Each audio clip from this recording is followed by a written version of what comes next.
Cool. So this is part two.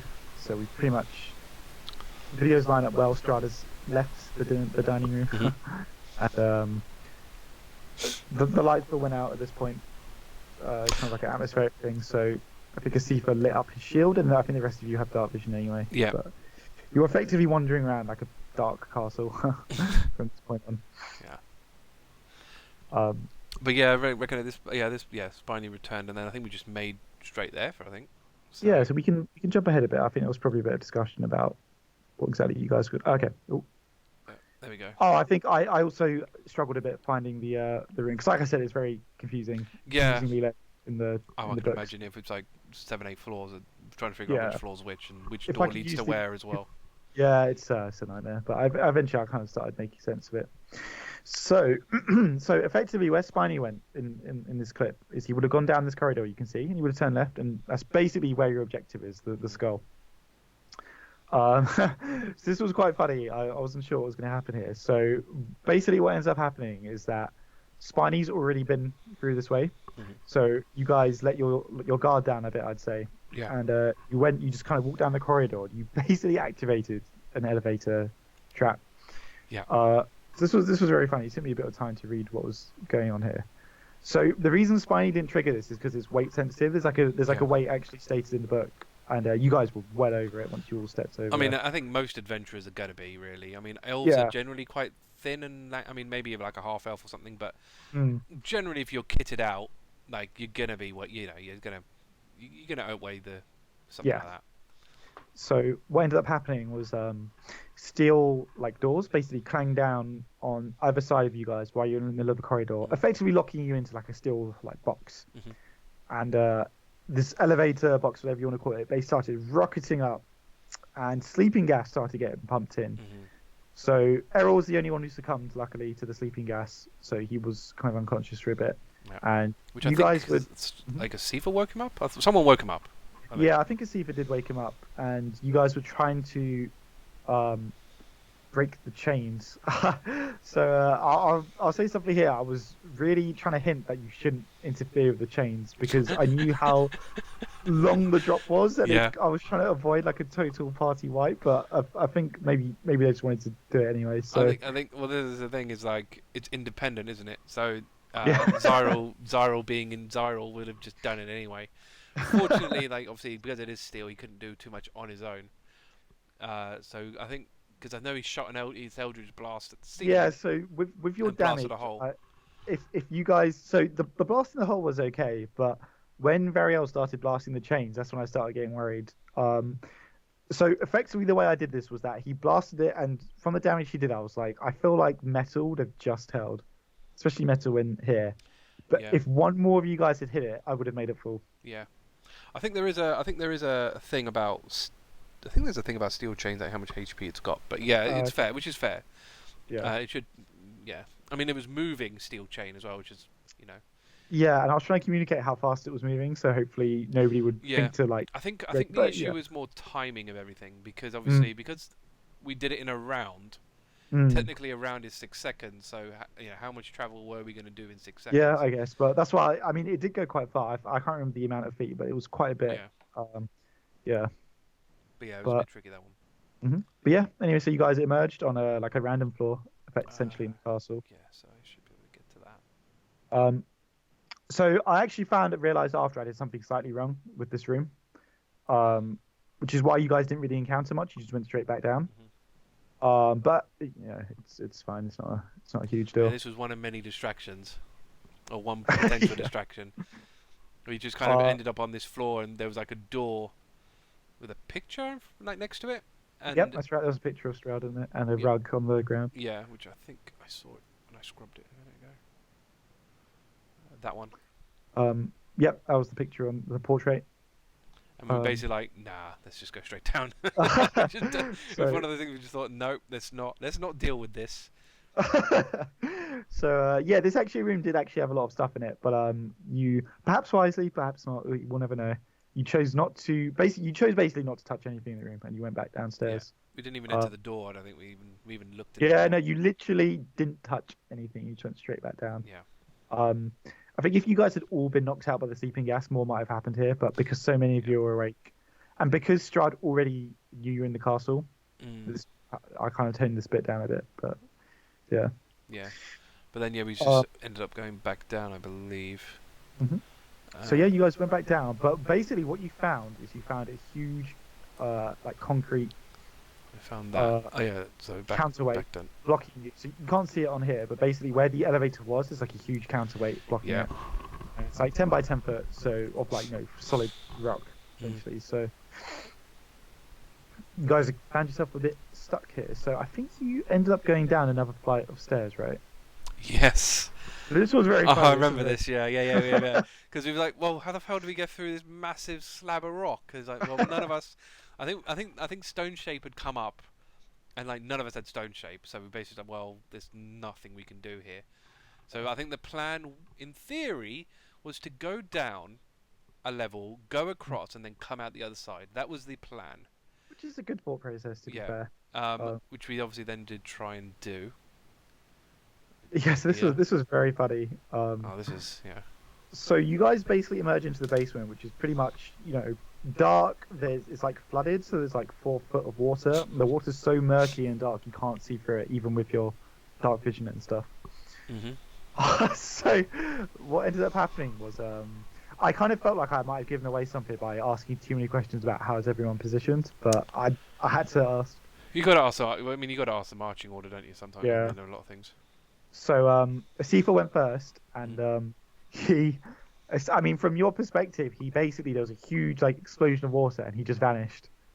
And he himself found himself in essentially like a jail cell in the dark.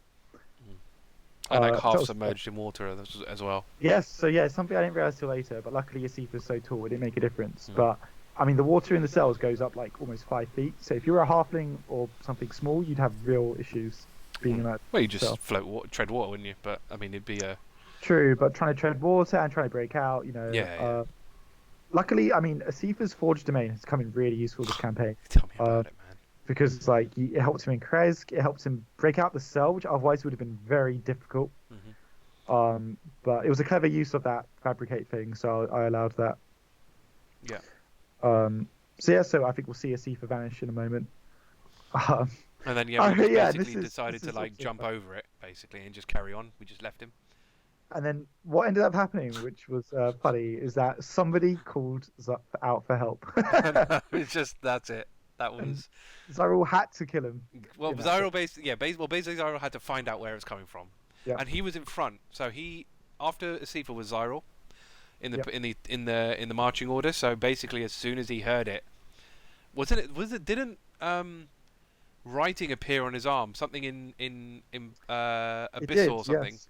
And which you can't read, but basically the inscription on his arm compelled him to seek him out and kill this person, which he would have done anyway because of his madness. I had a plan for what I would have done if you had resisted the compulsion, but luckily you went ahead with it. Yeah, so. Xyril's not going to resist. Yeah. But he basically then, which came from below, so it came south from where we were. Yes, it came from south. So he basically just beelined straight there. Yep. So you found yourself in essentially a room with a block of cells. And at this point, you guys kind of realised that Asefa was in one of the jail cells, but it would... So yeah, like I said before, Fabricate was a clever use of the spell. It basically lets him convert the metal to something else, which weakened the door enough that he would have been able to just bust through. Because like I said before, if he didn't have that, it would have been very difficult. Getting into those jail cells would have been a very big deal. Yeah, I suppose we would have probably just pounded it with Eldritch Blasts, I would imagine, until it broke. I'm not even sure that would have done it, to be honest, from how strong the door was. But right. Essentially, removing the metal was enough. Yeah. But Fabricate's a 4th level spell slot, so it didn't come cheap. No, true. Escape. So yeah, you can see Asefa just vanishing there. You could probably skip ahead a bit to where we. Yes, let's go. Cell block. There we go. Yep. So you can see Asefa's in one of the cells, and there was a man who was in the. I don't know why. Maybe I was trying to hide it. Man in the southeast. There we go. Yeah. Jail cell. So, true to form, I think Asefa Xyril just stuck his hand through the bars and So, started blasting yeah, him with... so he did it under the guise of like, give me a helping. hand or something, like, Yeah. doing in a caring gesture, but then basically turned it on him and just without anything, because when he showed up, he asked him for help directly, Yes, yeah, and he like did want help. He at genuinely wanted at that help. point, like there was, it removed all shred of doubt basically. And so immediately Xyril just blasted him with his Eldritch Blasts, This which was was really funny. concerning in a way because he didn't die. Yes, yeah, He and took a fair amount of damage, like 20 something damage, and he didn't die, which into a normal person would be like, would hang kill. on a minute, this guy's not a commoner. Mm. Um, but I think it was at this point that Varyelle and Eirril basically came in, and I think it was only Varyelle, but basically restrained Xyril. Yes. Hmm. Basically went for a grapple. Yeah. Which Xyril decided to slip his bonds, and he misty stepped Yep. into the cell. Yeah. Spending one of his 2 slots to Misty Step into the cell with the guy who took an Eldritch Blast and lived. Upon which you found out, I mean, he'll transform in a moment on the screen as well, but you basically found out he was a werewolf. Yeah. After which Varyelle was like, okay, you can go ahead and kill him. Yeah. So... Yeah. Basically, yeah, people voted at this point. Yeah, I like the rules of you have to vote. Yeah. But yeah, this is funny. So this guy actually had like a whole story and stuff. Obviously, you don't know now what his deal is. Yeah. But yeah, but yeah, and filled as his soon as contract though. and as soon as he turned into a werewolf, Xyril and everyone else confirmed that he had to die. Xyril basically used his last slot to Misty Step out of the cell again, and managed to somehow persuade everybody to let him Eldritch Blast the thing to death because he couldn't. The werewolf couldn't attack him. So the werewolf was actually trying to. So he ended up trying to break out. But I mean, like I said, it's like just think a werewolf didn't even come close to breaking out. It's very difficult to get out of these cells. Yeah. So yeah, and I was trying to break him out, but it didn't work. so it was probably the best solution for the pact It's funny agreement. how it worked out, isn't it? Yeah. I mean, this was completely unplanned from me. I had no. I didn't even know actually what was in this basement until you guys went down there, and then I read it as you were walking down. Yeah. So yeah, not only did we get to fulfill the agreement, but we got to kill someone who wasn't innocent, essentially as well. And Xyril's got his power up, which is basically gives him magical resistance, which gives him advantage to saves against any spells and magical effects, which is going to be useful. Very useful, yeah. And then I think you guys had a little exploration of the cell block. You found lots of gold. Importantly, you found like 1,000 gold. Yeah.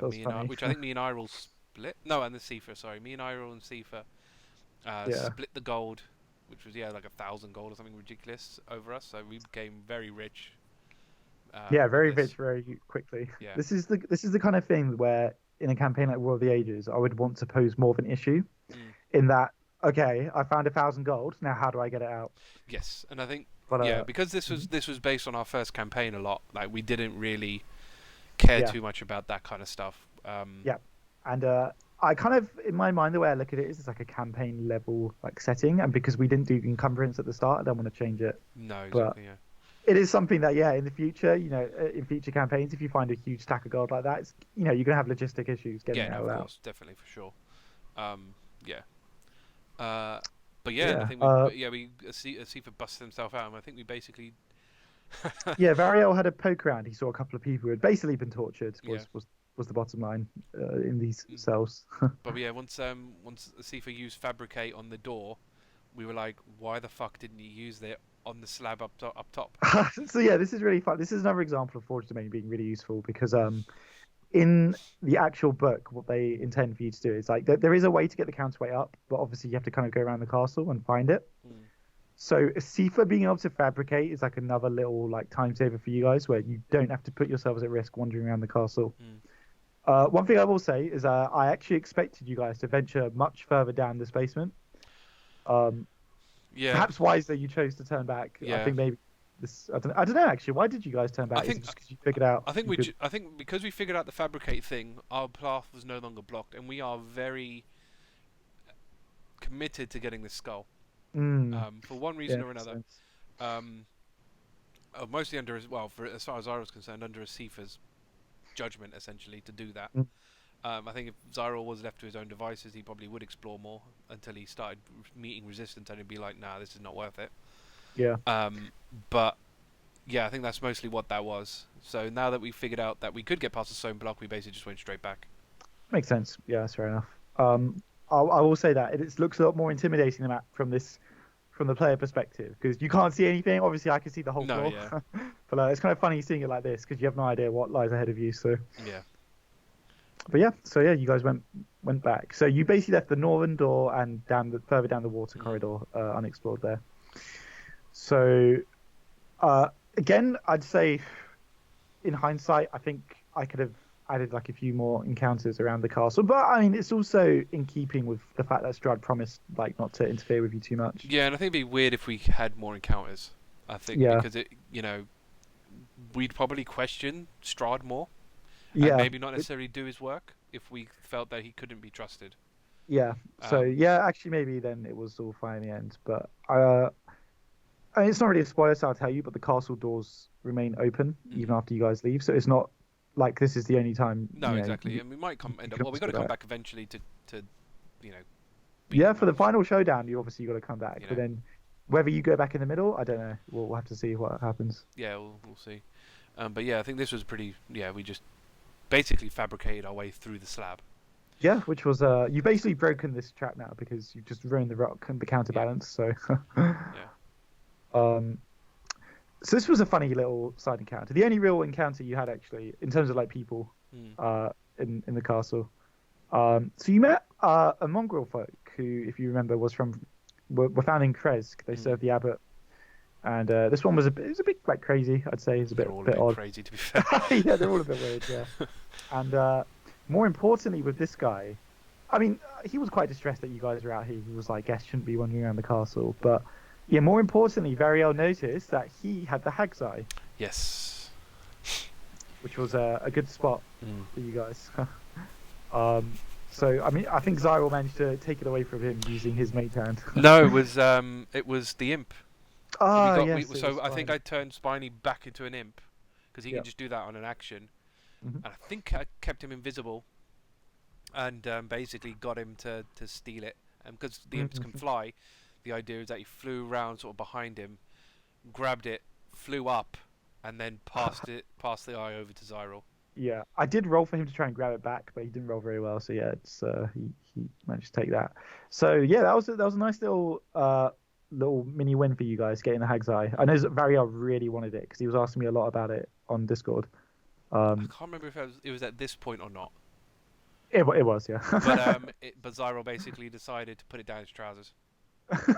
in Xyril's mind, he knows that he can't get to the hag at this point.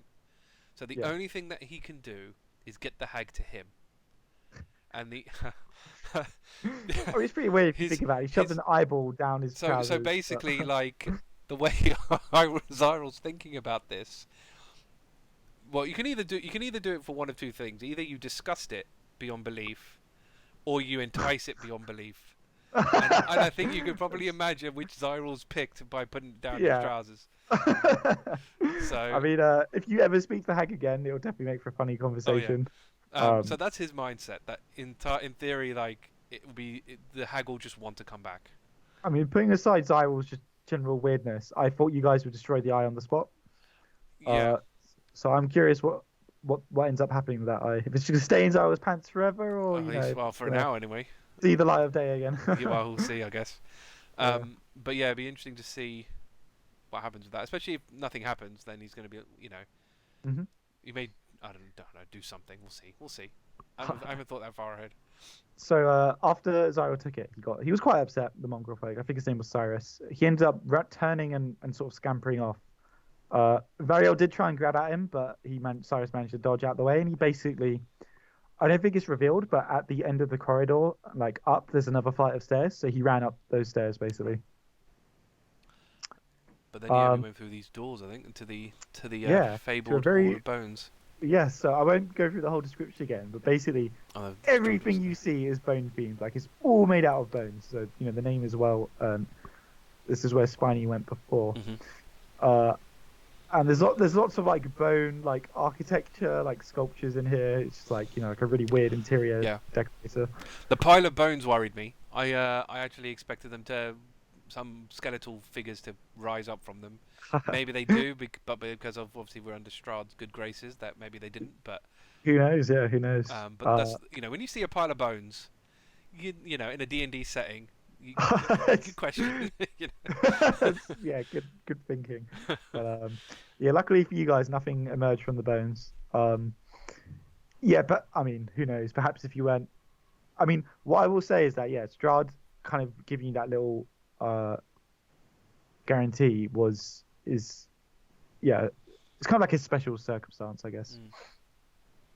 But yeah, anyway, so yeah, it's a very big skull. I think it's like £250 or something. The book says. Yeah, so if Asefa. Oh, we didn't talk about. Okay. Yeah. But yeah, the big him. So Asefa's just sort of carrying that thing. Yeah. So you guys, I think then you're basically like mission accomplished. Time to leave. Yeah. Castle. Basically, yeah, we got what we came for. We just decided to just beeline it straight out because this thing was huge. I mean, this thing. Yeah, it's very big, yeah. This thing was.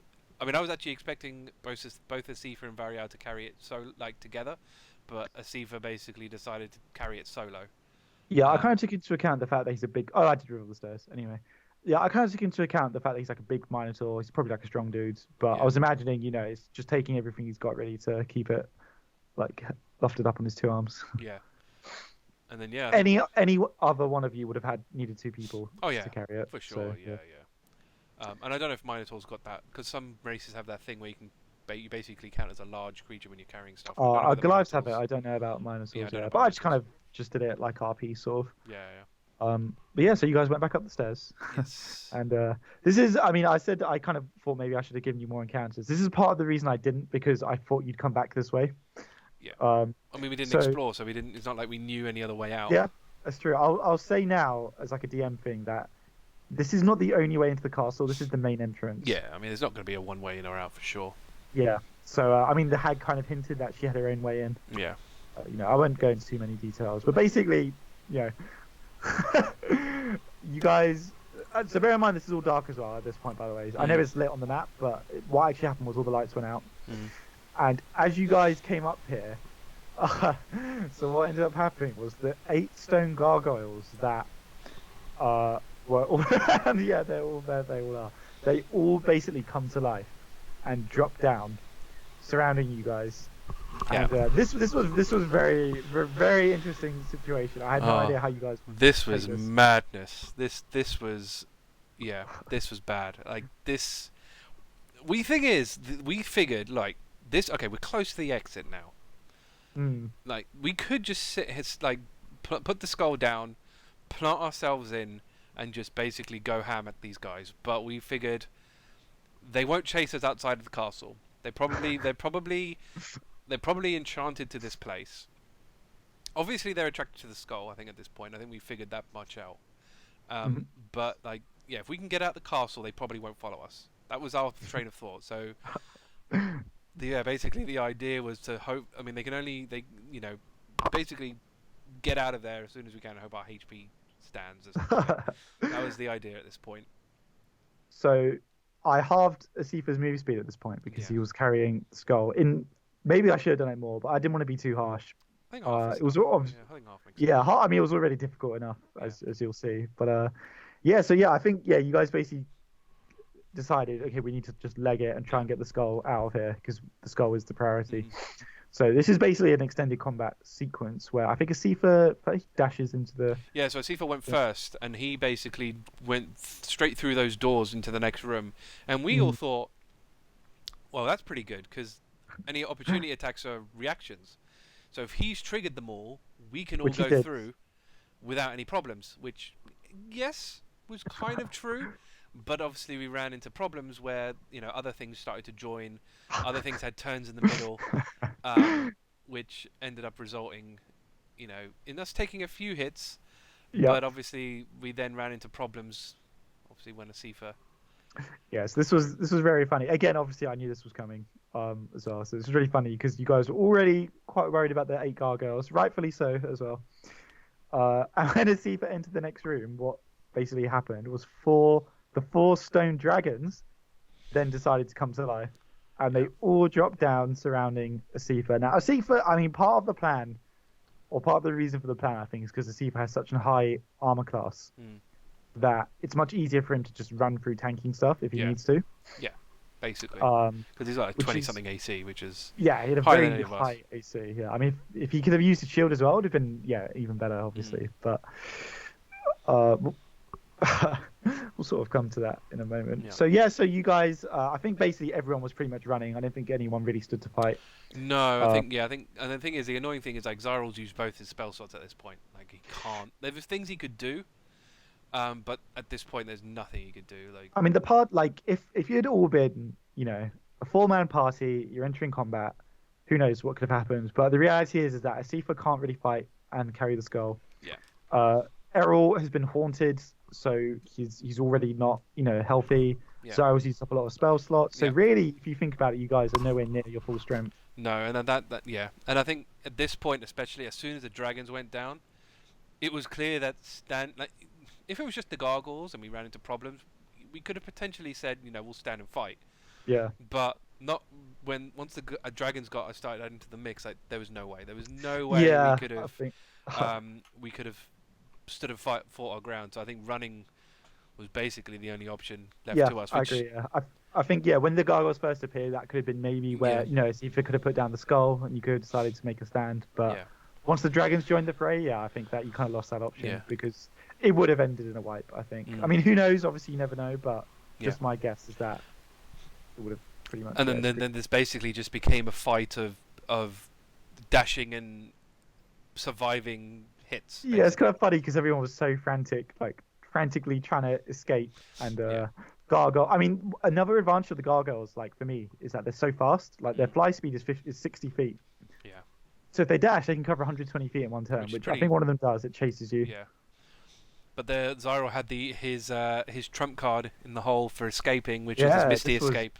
Very handy. So the dragons were about to maul you. Yeah. I think he passed one of the gargoyles, and at least two of the gargoyles, and they triggered the opportunity attack.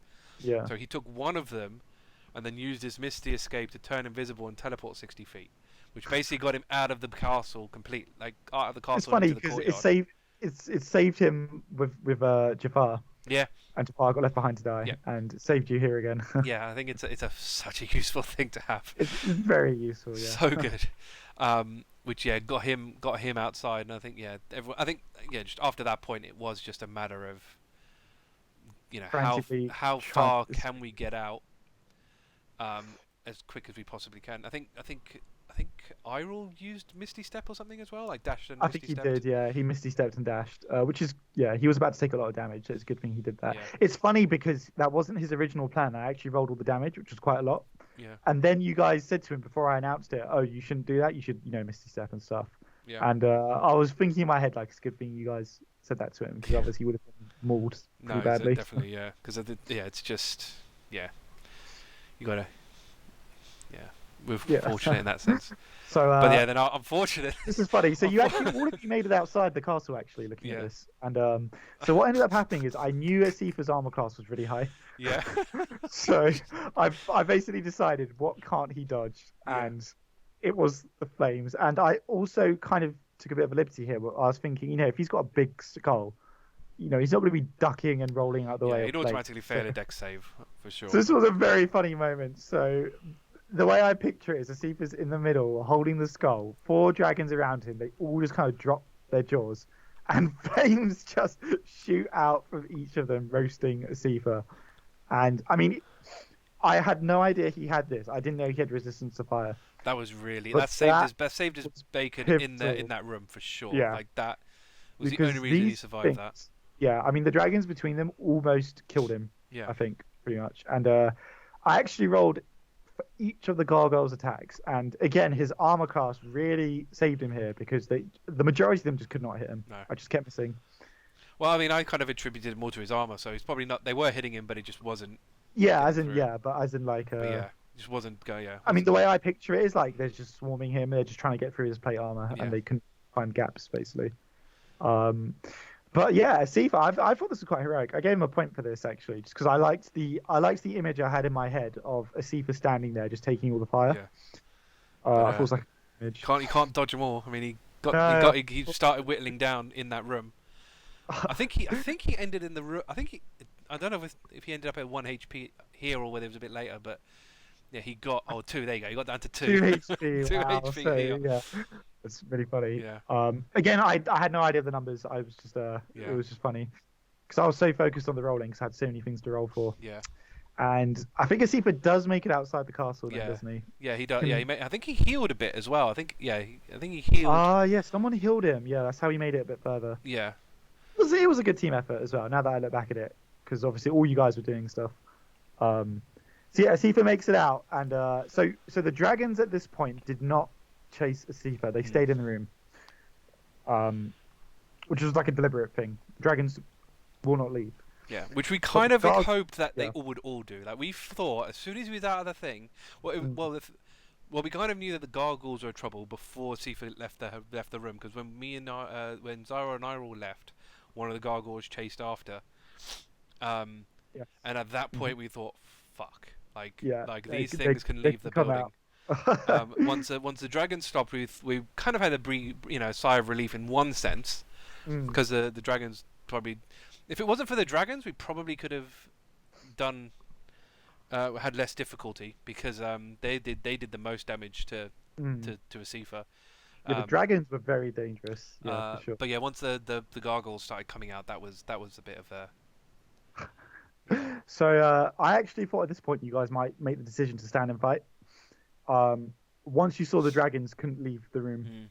But obviously, I mean, I think what happened is Asefa goes down and the gargoyles just continue to like swarm him, and unfortunately, yeah, he does die here, Asefa, which is not the person I thought would die. Mainly because his armor class is so high, I didn't expect him to be one of the people who died. So I've got a little thing here that Matt gave me, who plays Asefa, kind of like in the context of his death. So I'll just read out what I've got here. So Asefa always thought himself invincible, and he never really considered the fact that he could die, even when the dragons dropped down and were breathing fire on him. So that's what Matt said, which I agree with. I'd say that's a pretty accurate depiction of him. And then he goes on to say, part of him was glad he got the skull out before he succumbed to the gargoyles, knowing that Varyelle, Xyril, and Eirril will be able to set Argynvost. So this is funny, actually. I'll just say this here. Argynvost is the building. Yes, I know. I've been trying to correct them so many times, but they just don't. Yeah, but Argynvost is the dude, and Argynvost is the building. It's kind of funny, so I don't say anything in the sessions, but I always laugh when people do that. Yeah. But anyway, at the very, very end, he did flip a middle finger to the Radiant Church for sending him on the accursed. Oh, okay, so this is a bit more of a reveal on Asefa's mission. I don't know how much he told you guys. I can't remember. A little, some of it, yeah. So I'll read this out and I'll just give a bit more context. So he says at the very end, he did flip a middle finger to the Radiant Church for sending him on the accursed mission, and to fate for lumping him with two people who deserved to die long before he met them. Wow. So Asefa is actually, he's kind of like a version of the character Matt's going to play in War of the Ages. Yeah. So the way Asefa was introduced to this campaign is I kind of loosely tied the lore together. So the Radiant Church, who, you guys will become very acquainted with when we do my campaign, are the ones who sent Asefa to Barovia. So that's why he came to Barovia. I could give the full details of his mission. Should I? No, not for this. I think we could do a Q&A thing for that, I think. Yeah, that's fine. So if it's part of the War of the Ages, we don't really want to. Won't really factor into War of the Ages, but yeah, we can save it for the Q&A. But anyway, the bottom line is that he was sent here on a mission. And yes, at the end, which I did think was interesting, he cursed them, essentially, at the end for sending him here. Which, is fair enough. I think once anyone arrives in Barovia and you see what it's like, you'd be like, oh god, why am I here? Yeah, that was... Yeah, a bit... Yeah. Fool's errand, almost. Yeah. But yeah, shocking to see Asefa go down, the tank of the party. The tank, yeah. Yeah, that was... And the one who's probably driving the most, I reckon, the group's actions at this point, like, just going down. Heroically, though. He does go in a blaze of glory. Indeed, yeah. A literal blaze. Yeah. And then I can't remember how Varyelle died. I think the Gargoyles were just fighting I him, think, and he just didn't yeah, time to escape. I think basically he was the closest to them, and I think that's all. Yeah. Basically, all it was, because all the stuff on Asefa, basically then decided to follow us, and Varyelle was basically the next one, because Xyril and Eirril were just further back. Yeah. So we had a much easier time of just Legging it, basically. yeah, and that's basically what ended up happening. Eirril and Xyril persevered, ran across the bridge. Yeah, and Eirril and Varyelle basically just got mauled. also fell. Quite shocking end to the session, I guess. Two deaths, which was crazy. I've got a thing here for Varyelle as well. So, the visage of Asefa's body, ripped and torn by stone claws, set off a memory of pure carnage and war. War beyond the imagination of ordinary men. Broken bodies in a sea of blood. A twisted rage overcame Varyelle. His blackened wings he did not understand, unfurled before his eyes. His eyes blackened with red. He drew his long sword across his bicep. The blade flung down, ready to fight as the gargoyles charged. With each blow, a moment of his training flashed before him, the torturous fighting. A single question was whispered before he died. Strahd, why have you abandoned me, my friend? The final thought in his head, let my spirit be freer than my life. Wow. So this is it was a good, nice little insight into what Varyelle was thinking at the end. Again, I think fits his character well. And I liked that. So I mentioned this after we played, that Varyelle died believing Strahd to be his loyal and true friend. Yeah. So it's kind of, sort of, don't know what you'd call it, but there's Asefa just dying on screen. But yeah, Varyelle also fell. And yeah, like you said, everyone's eye will make it across the bridge. So yeah, I don't know what was going through your head. Were you just relieved that you hadn't died? Or? Yeah, mostly. I think again it was just saving our skins moment essentially. I mean, this is not the first time they've done it. They did it in Vallaki. It's true. It's funny how it was almost exactly the same thing. Yeah. With Xyril and Xyril's done it before with Death House.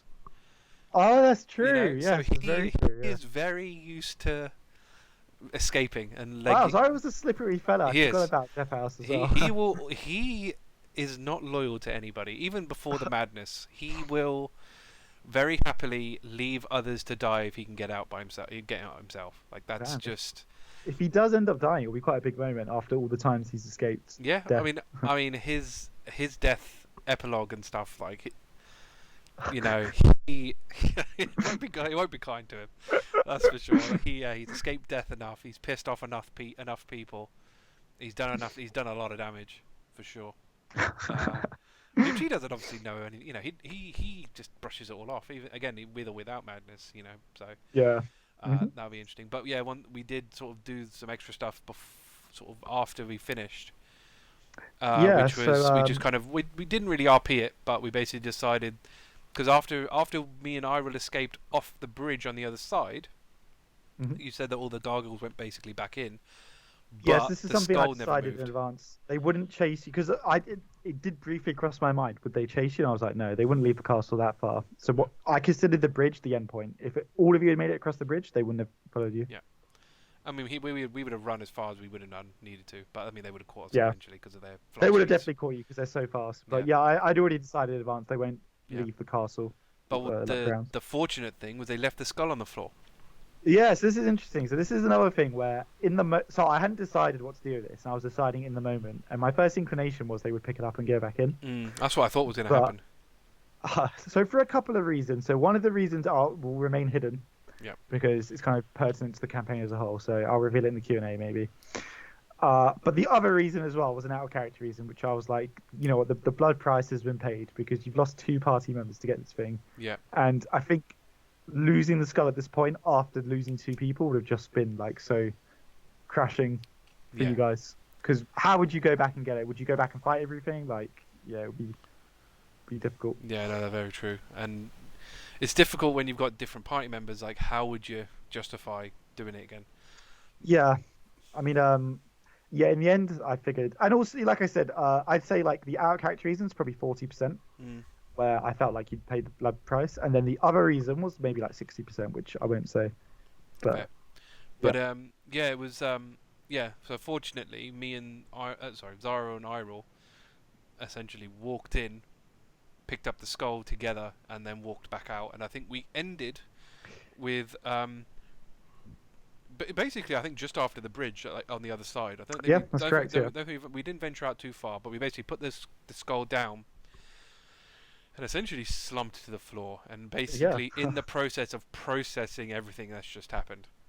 But I think the Yeah. aim is to basically somehow get back to Argynvostholt and at least finish this thread of um, delivering the skull where we need to and Mm, taking that sword.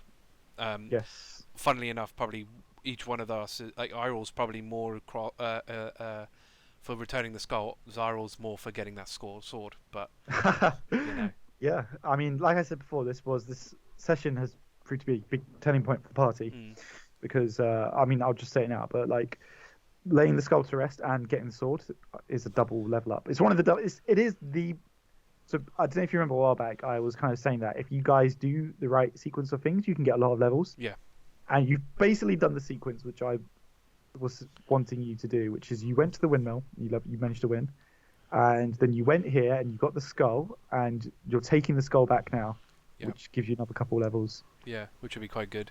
I mean, obviously we still got to do the stuff, actually do it, but Yeah, yeah, it's but going to you be, won't have, and I yeah. think we literally ended. The last thing was Xyril giving Eirril a high five, saying, "Finally, those two are gone. We could do whatever we want to Yeah, now."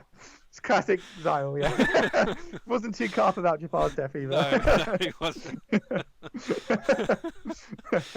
Yeah, yeah, But yeah, it's funny. It's kind of it's funny because this is part of the reason I picked this campaign all that time ago is because it's this dangerous, like, violent yeah, campaign, and like we've had so many character deaths already, more than I actually thought would happen. yeah. Crazy. I mean, how many? So we've had two. We had, if you include Death House, we had Aladdin and Cade. Hmm. Then we've had Jafar. Hmm. Isaac's, well, we don't know. Well, Isaac's technically not dead yet. Hmm. And now we've had Asefa and Varielle. So there's five Yeah, characters. there's a body count, man. We're It's racking it five up. It's characters. more than It's your quite. party size. Yeah, I know, it's crazy. Yeah, yeah. It's pretty harsh campaign. It's pretty Some of it hardcore. is me being a bit evil, but in general, I'm not. Yeah, Mm. it's But not like I'm amping stuff up. no, no, no. To, I mean, the danger has to exist. yeah, And I think it fits the setting that it is that dangerous for sure. yeah. So yeah, it'd be interesting to see what happens in the next one. I know Arthur and Matt are making new characters. Yeah, so they've actually both got their new characters. So Nice. I've got their tokens and everything, so we'll be Sweet. working them in. Yeah, So it'd be that's cool cool. to find out what those are in the session. Yeah, and again, I'm very interested because obviously, if you think about it, it's effectively 50% of the party composition has changed. So Yeah. what that means for the wider direction of, I mean, I'm really curious what you guys do after Argynvostholt because Yeah. I mean, we've still got threads. So we've still got the Amber Temple as a thread. We've also got, I mean, Strahd's, mission. We've still got Rictavio, which I think we've kind of been reminded about that he exists. I mean, I know Xyril's definitely remembered because he owes him a reward. Yes, you're right. So he'll at least go and do that for sure. And I'll just give you this kind of like clue, because like you said, it's too fragmented for me to rely too much on very subtle clues. But the winery is kind of a thread. That's why I've been dropping hints. Yeah, I don't think we'd ever go back there. Yeah, I feel like you probably won't go back there, but it's just to let you know that. Oh, and sorry, there's one other thread as well I forgot about, which is I don't know if I'd call it a thread, but you've been told of someone called Baba Lazaga. Oh yes, yeah, I remember that thread. That's Yeah. basically an option of getting rid of the hag, which potentially. Well, an option might be too generous a word, Yeah. but there is a person called Baba Lazaga. Yeah. It's it'd be interesting. I think the next thread we take will really depend on the new characters that join us and what their motivations necessarily are. We're quite fortunate in one way that it's Eirril and Xyril that have survived, and they're the ones that have been there from near enough the beginning, so they are following the same train almost. Yeah, because like I said before, like if a lot of people died, depending on who was left, I would have to make a decision about does it make sense for them to continue, and also does it make sense for I mean, two people coming up, like fine, but finding three new random adventurers who would all agree to go along with you is maybe starting to stretch it a bit for me. Yeah, I'd have to no. think carefully about it. Even two is a little bit weird. Like it's easy when it's one. I mean, Yeah, unless the two people are connected directly, yeah, some way. But yeah, you see what you mean. Like it is quite yeah. tricky. I mean, at the same time, I like the campaign. I'd like to see it all the way through to like a proper ending. Yeah, But yeah, on the flip side, if we start straining too much against what I think makes sense, yeah, then yeah. an early ending is always If possible. if Xyril was the last one, I don't see it. Yeah, it'd be I don't, you know, tricky. Yeah, I because don't think he how would would justify it. yeah. I don't think he would just wouldn't. He would just go, you know what, fuck this. You know. just like live out like the rest of his days, Yeah, just like enjoying himself. yeah. I think that's probably what he would do. I don't think. Yeah, I don't think it would. Eirril though might be a little bit different. I think he would probably, Yeah, you know. Or the other thing actually, there's another way of looking at it. Like if it was one person left and you had to do three, maybe think of it going from the other direction, where it's actually a three they party of recruit him three, sort of and thing. you're actually Yeah, the one that's joining them almost. that's a good idea actually. Yeah, actually maybe that would be a better way to do it then. Although it would require like a lot more backstory of what have they been doing in Barovia up till Yeah, now. yeah, But yeah, it's always possible. but yeah, but yeah, but that's it. Yeah, and I think that's it'll be interesting to see what Yes, happens. What happens next? I'm excited. Yes. Let's wrap things up. All right, so let me just go to the toilet quickly, and then I'll Yeah. finish talking. Be right back. Yeah. Yeah. It was a shame. Yeah, like I said, it's a shame that we couldn't use the actual recording from the session that we did. I mean, because doing it meet up was was so fun, and then this is the first time we've done a recorded session in person. It was definitely really good, and I think we progressed more than we would have done if we had done it online Definitely. for sure. I Like I don't think think I we would have think done there's this much. yeah, I think there's like a definite aspect of like momentum. Like Yeah, when you're like starting up the session and then you're winding down. Like obviously it kind of means you're not as like on it, yeah, all the way throughout. yeah. And Um, hopefully, like next time, we do something like this, we'll have to just make sure we only have the one microphone picking up yeah, I think audio. that's the key. Yeah, For sure. Yeah. because video was fine. Like the video wasn't really too much of an issue. I think it was literally just audio. Mm. But yeah, at least this is sorted. Yeah, and it's fun doing commentaries. I don't mind doing them too much. Yeah, it's not too bad. But yeah, I think that's it. I think that's a wrap for this. Yeah, sounds good. Until next time.